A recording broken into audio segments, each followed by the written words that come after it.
Welcome to सुंदर exam cracker. आज की इस वीडियो में हम समाधान पोर्टल के बारे में जानेंगे। ठीक है, ये चैप्टर छोटा चैप्टर है। ये मुश्किल से 10 मिनट का वीडियो बनेगा। ठीक है, इसको अच्छे से रिवीजन कर लेना। चलिए स्टार्ट करते हैं, समाधान पोर्टल को अच्छे से समझते हैं। ठीक है, तो इसमें हम पहला समाधान पोर्टल पढ़ेंगे तो आप कहेंगे समाधान पोर्टल। ठीक है, यानी समाधान पोर्टल सभी हितधारकों यानी जो हितधारक होते हैं उनको शामिल करते हुए नवीनतम तकनीक का उपयोग करके सुशासन के लक्ष्य को प्राप्त करने के लिए उत्तर प्रदेश में शिकायत निवारण एकीकृत प्रणाली है। ठीक है, तो समाधान पोर्टल का ये उद्देश्य है। ठीक है, अब हम इसमें थोड़ा समझते हैं कि नागरिक शिकायत दर्ज करने के साथ साथ सरकार विभागों कार्यालयों से भी आसान और पारदर्शी तरीके से बातचीत कर सकते हैं। किसके माध्यम से? तो आप कहेंगे समाधान पोर्टल के माध्यम से। ठीक है, तो समाधान पोर्टल के ये बेनिफिट है, तो इसको याद रखना। यहाँ से क्वेश्चन पूछा जाएगा। ठीक है, यहाँ से क्वेश्चन पूछने का ऐसा एक तरीका होगा कि क्वेश्चन बनेगा यहाँ से कि विभागों या फिर कार्यालय की जो जानकारी है पारदर्शी तरीके से किस पोर्टल के माध्यम से है, तो आपको ऑप्शन में समाधान पोर्टल मिलेगा। ठीक है, अब बात करते हैं ई संवाद पोर्टल। ठीक है, ये इंपॉर्टेंट है। सूचना तकनीक का उपयोग कर सुशासन के उद्देश्य की प्राप्ति हेतु उत्तर प्रदेश सरकार द्वारा विकसित ई संवाद एक संबंधित शिकायत निवारण प्रणाली है।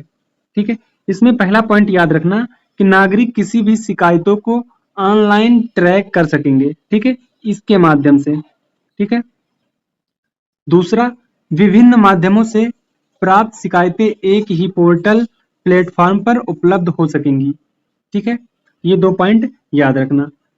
तीसरा जो है यहाँ पे वो है उत्तर प्रदेश जन सुनवाई पोर्टल। इसके नाम से आपको पता चल रहा है कि ये जन सुनवाई यानी जनता की सुनवाई के लिए है, जनता की समस्याओं के लिए है। तो आप कहेंगे उत्तर प्रदेश सरकार ने जनता के सामने आने वाली समस्याओं को हल करने के लिए ऑनलाइन शिकायत निवारण के लिए एक एकीकृत प्रणाली के रूप में जन सुनवाई पोर्टल लॉन्च किया है। ठीक है, तो इस जन सुनवाई पोर्टल के बारे में ये चीज याद रखना। आगे इसमें बताया गया है, पहला पॉइंट सरकारी योजनाओं के बारे में जानकारी प्राप्त करने के लिए है ये। ठीक है, दूसरा जन समस्याओं से संबंधित शिकायतों के लिए है ये। तीसरा जनता की मांगों से संबंधित शिकायतें, यानी ये 3 पॉइंट इसके बारे में अच्छे से याद रखना। ठीक है, चलिए अगला जो पोर्टल उसकी बात करें। अगला पोर्टल जो है एंटी भू माफिया पोर्टल। ठीक है, देखो भू से संबंधित है तो आपको पता चल रहा है भूमि से संबंधित होगा, यानी आपकी जमीन को लेकर के है। जमीन का मतलब ये होता है कि अगर आपकी कोई निजी संपत्ति है और उस पर किसी ने अवैध कब्जा किया है तो आप उसकी शिकायत इस पोर्टल के माध्यम से कर सकते हैं। ठीक है, वही चीज यहाँ लिखी गई है कि सरकारी व निजी संपत्तियों पर अवैध कब्जा की शिकायतों को करने के लिए व उनके तुरंत उपचार त्वरित करने के लिए ये पोर्टल बनाया गया है। अब बात करते हैं निवेश सारथी पोर्टल की। लखनऊ में आयोजित प्रदेश के अब तक सबसे बड़े ग्लोबल इन्वेस्टमेंट समिति 2023 के दौरान स्थापित इस पोर्टल का ऑब्जेक्ट यानी इस पोर्टल का उद्देश्य समस्त निवेशकों को सुविधाएं प्रदान करना है। ठीक है, तो ये चीज याद रखना।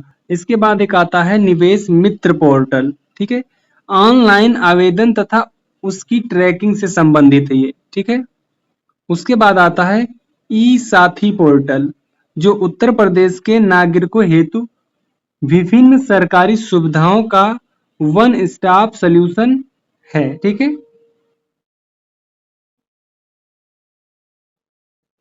पहला इसमें क्या है तो आप कहेंगे खतौनी की नकल, दूसरा आय प्रमाण पत्र, तीसरा जात प्रमाण पत्र, चौथा निवास प्रमाण पत्र। ठीक है, ये सारे चीजें आप यहाँ से प्राप्त कर सकते हैं, बनवा सकते हैं, ऑनलाइन कर सकते हैं। ठीक है, ई टेंडर पोर्टल। ठीक है, प्रदेश की समस्त नीलामी प्रक्रियाओं का ऑनलाइन संचालन है यहाँ। ठीक है, जो 9 नंबर पे है वो है ई नगर सेवा, यानी उत्तर प्रदेश के शहरी स्वशासी निकायों से संबंधित पहल है ये। ठीक है, तो इसमें कुछ ज़्यादा नहीं था, बस इतने ही ये पोर्टल हैं, इनको अच्छे से याद कर लेना, ठीक है। इसमें थोड़ा बेसिक चीज़ें नहीं, जैसे कि सब्जेक्टिव चीज़ें याद कर लेना, यहाँ पर आपको फैक्ट नहीं है ज़्यादा, ठीक है, लेकिन इसको अच्छे से पढ़ लेना। और ये बहुत छोटा चैप्टर था, इसलिए बहुत कम समय में ये कंप्लीट हो गया है। अगला चैप्टर पे हम बात करेंगे अगली क्लास में, ठीक है। चलिए मिलते हैं अगली क्लास में। जय हिंद, जय भारत।